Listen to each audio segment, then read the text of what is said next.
We have more cards that have been revealed again today. Kind of interesting. Seems like multiple classes here, but still kind of exciting. So we're going to take a look at these. And let's start with this Druid card that was revealed. Not only the Druid card, it is the Druid instrument weapon, Tambourine. It's a 4 mana, 2 attack, 3 durability weapon. Death Rattle, summon 1/5/5 Ancient. Play cards that cost 5 or more while the weapon is equipped to improve that. So you would be improving, looks like how many of those ancients that you will be summoning. Very, very interesting.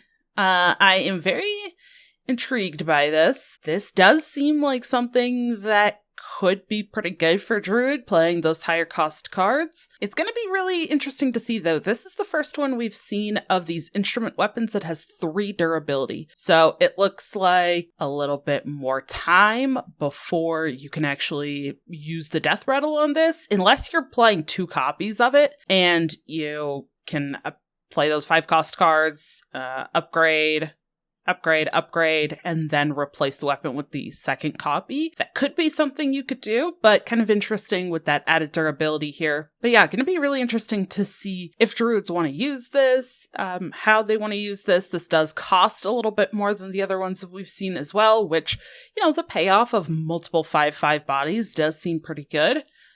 For me, personally, right now, I don't know if this will see a lot of play in Standard. The thing that kind of comes to my mind here is actually using the Shrubagazor. Even though that does cost 7, it just feels like you get a bit more value from that. You're probably already playing nature spells. Those 3/3 whelps will have rush and they can impact the board immediately. And it's a whole game effect. It's not just a one-time use like this Death Rattle effect. To me, that's kind of where I would see people trying to get more board value in Druid, but maybe there is something that really has a payoff with this. So very curious to see what other Druid cards get revealed. We also have these next couple of Druid cards that are 5 cost or more, so these could work with that weapon. We have Summer Flower Child, a 5 mana 4/5 minion with Battle Cry. Draw 2 cards that cost 6 or more, and then that keyword finale, they cost 1 less. This seems like a really great card to play on curve. You're getting decent stats, you're getting 2 cards. It's kind of specific card draw, and if you play that on curve, they're also going to cost less.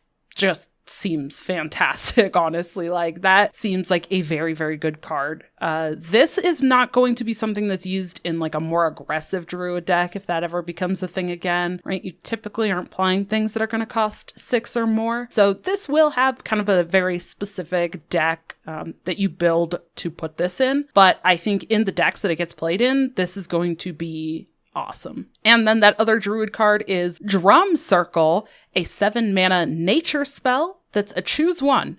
Summon 5 2/2 treants, or give your minions +2/+4 and taunt. It's a lot of additional stats if you go for the +2/+4 with taunt. I mean, even if you only have 2 minions out, that's still +4/+8 and taunt. That could be pretty impactful.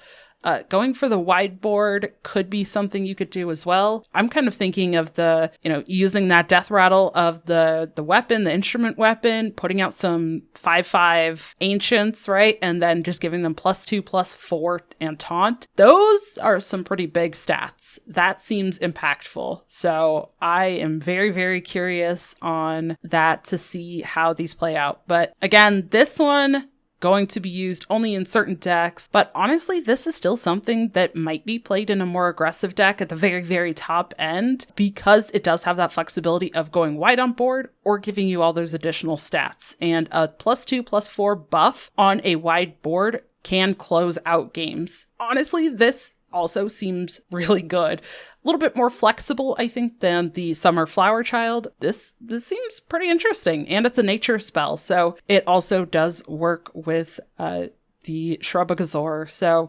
Really interested to see this one. Next up, we have a card that was actually apparently revealed through email, like a promotional email from Hearthstone. I didn't see it in my email, so I guess I was excluded. I don't know.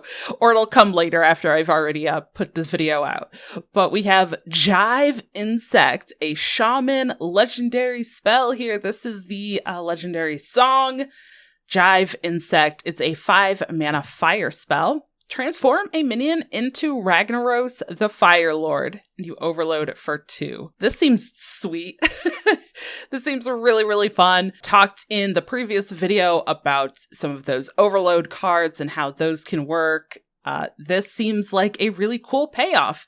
Yeah, you only have the one. It's a legendary spell, so you can't, you can't put multiple copies of this and get multiple Ragnaros. This still seems pretty neat. And it's a transform effect that you know exactly what you are getting. It's not just transform into a random thing. You know exactly what you're getting. And I think because of that, this is something that might actually see play. You also could just run Ragnaros the Fire Lord with this in the deck, right? So you technically could still get 2, but this seems like a really fun spell. I like it. Next up, we have some priest cards here. We have this Naga Dream Boat. It's a 2-mana 1/2 Naga. With Battlecry, restore 3 health to all other friendly minions. Gain +1/+1 for each one overhealed.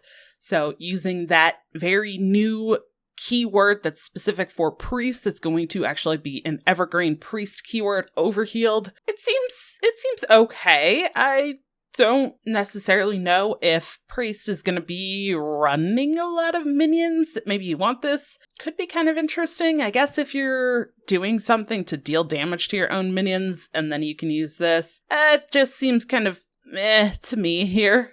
Next up, we have Heartthrob, a 3-mana 2/5 undead with overheal. Summon a random minion with cost equal to the amount overhealed. This is really interesting for Priest. It does have that 5 health, so it has a decent amount of health to work with. You could put this to 4 health and then potentially overheal it and get a 3-4 cost minion. I feel like this is going to need a very specific type of priest stack in order to really utilize the extra minions. They're just random minions, and typically that hasn't really been super successful in standard decks. I think really the only type of deck that capitalized on that was really like Evolved Shaman. Evolved Shaman didn't even care what minions they were because you were getting multiple minions and just making them into better ones. Other decks typically have not done the greatest with just random minions.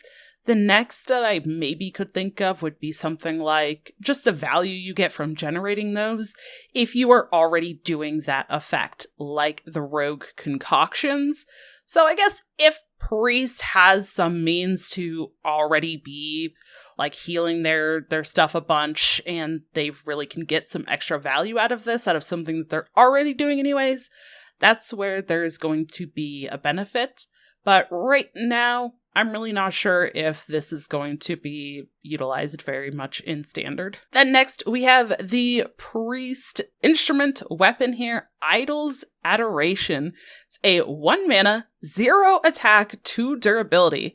Your hero power costs 0. After you use it, lose 1 durability. So this is really, really interesting. This is kind of very different than the other instrument weapons we've seen so far that go into a death rattle and improving.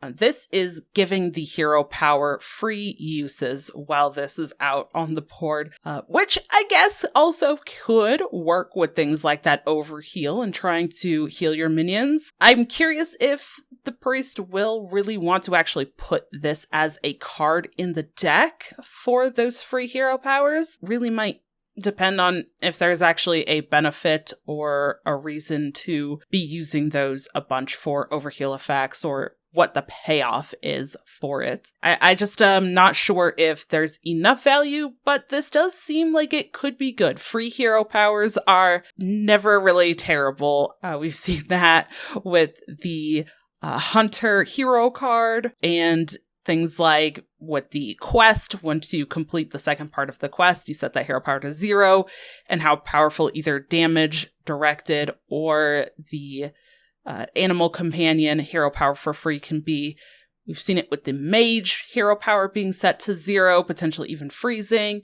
This doesn't add an additional effect to the hero power. It just makes it a free hero power. And then I noticed this brass elemental was revealed, and I'm not sure when it got revealed. I can't find where it was at, but brass elemental, a 4 mana 3/3 elemental with rush, divine shield, taunt, and wind fury.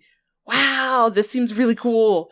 I love elementals. I hit my highest personal best of legend rank 66 with an elemental like Doomhammer Shaman, so that kind of has a special place in my heart. So to me, I love this elemental here. It's fantastic. But just that immediate board presence seems great. And this being a 4-cost minion, really curious to see how many times other classes are going to generate something like this as well, with some of the other effects, or even shamans with that big 7-cost spell that's going to create some bodies on the board. Maybe you get a brass elemental, and just the, again, immediate impact, pretty nice. And then the most recently revealed card here from Luna Love, we have a Paladin Legendary. I'm excited. Paladin's one of my favorite classes, so let's see this. It's a Kangor Dancing King. So they're bringing a couple characters back. Kangor was in sets many sets ago.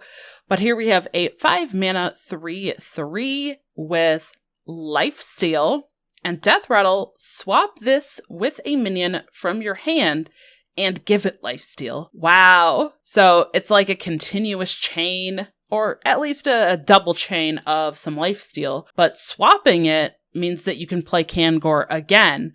Really interesting kind of card. It does seem a little slow. It's kind of a build upon effect. It's that death rattle, so it's not like a battle cry. It doesn't have rush, so it's not really impacting. And even though it does have the lifesteal, it doesn't have taunt either, so you're not really enticing your opponent to, or forcing your opponent to have to hit into this to activate the death rattle to swap it. So really kind of interesting. I am curious to see what types of effects or other cards might come out with that here. We also have from Luna an Anoiotrope. Oh my gosh, this artwork is fantastic. Just a reminder, each class has a theme, a music theme. Paladin is disco, so we are seeing this in full force here. 9 mana, 3/6 mech with taunt, divine shield, and death rattle. Summon 3 1/2 mechs with taunt and divine shield, which would just be Anoiotrons, I assume. But that is amazing. This has that taunt that I just mentioned with the Kangor to entice and force your opponent to have to hit into that minion to actually activate that death rattle. That is definitely going to be really annoying for opponents to get through. Have to get through Divine Shield and then a taunt, and then 3 bodies with that Divine Shield and taunt. Aggressive decks are really going to struggle against this. It is 9 mana, though, which is a little bit hefty. You're essentially getting 4 bodies, but this is a little bit costly. So definitely going to be curious to see if there's anything that can somehow discount or create some way to play this a little bit easier for it to be used. Maybe this is used in some sort of menagerie paladin as well. Could definitely see that. And then Luna also revealed Lead Dancer, a 6 mana 4/2 with Death Rattle. Summon a minion from your deck with less attack than this minion. That seems pretty interesting. Again, lots of Death Rattles here with these paladins. So, okay, Death Rattle effect, summoning a minion, you could potentially buff this, and then you get a better effect. Gonna be kind of interesting because there are some cards that are leaving with rotation that would buff, but This also does not have a minion type attached to it, so you can't give a mech in your hand, +1/+1, for example, and buff this because it's not a mech. So gonna really kind of be curious to see. Also paying 6 for this seems pretty hefty. So for standard, there's really going to have to be some huge payoffs and ways to really pull this off and get value from it, I think, for it to be played. Well, what do you think of these cards? Let me know in the comments below. And don't forget that I am pushing for some giveaways here. If we hit that 1,000 subscribers by the end of March 29th, when all of the reveals are done, then I will be giving away a mega bundle. And stay tuned, I will be posting soon about how to enter your Theorycraft deck ideas to be featured in a video, and one of the 11 people who get featured in a video will also be winning a Tavern Pass reward track for the new expansion as well. And if you haven't already, go ahead and check out the latest video here where I review more cards that have been shown. Thank you for checking this out, and I'll see you in the next one.